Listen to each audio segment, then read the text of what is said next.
ఏమయ్యా కరికపాటి నరసింహారావు, నా మీద యుద్ధం ప్రకటించావా? ప్రపంచ యాత్రికుడి మీద బుద్ధి ఉందా? కొసంతా ఇంకిత జ్ఞానం ఉందా?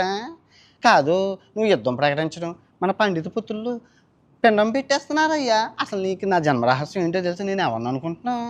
సాక్షాత్తు బ్రహ్మదేవున్నయ్యా. నీకు నీకు ఇంకొక సీక్రెట్ చెప్పనా? నీ జన్మరహస్యం చెప్తాను చూడు, నవ్వమాక. నీకు తెలియదు, నేను చెప్తాను. నేను సాక్షాత్తు బ్రహ్మదేవుణ్ణి. నువ్వెవరనుకుంటున్నావు? విష్ణుమూర్తివి.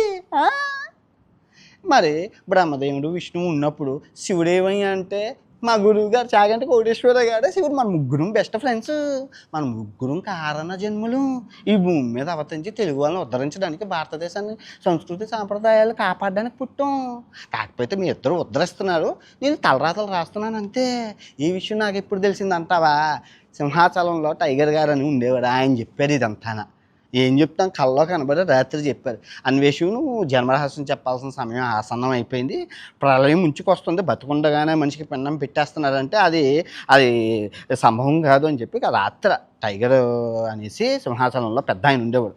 ఆయన రాత్రి కల్లోకి వచ్చి చెప్పేసరికి నాకు ఇదంతా చెప్పాల్సి వస్తుంది. ఏం చేస్తాం? నా జన్మరహస్యం నీకు కావాలంటే, నా గోత్రనామాలు కావాలంటే నువ్వు సింహాచలం వెళ్ళి, విశాఖపట్నం సింహాచలం వెళ్ళి తెలుసుకో. నేను చెప్పింది విను, జాగ్రత్తగా విను. ప్రళయం రాబోతుంది, చాలా జాగ్రత్తగా ఉండాలి.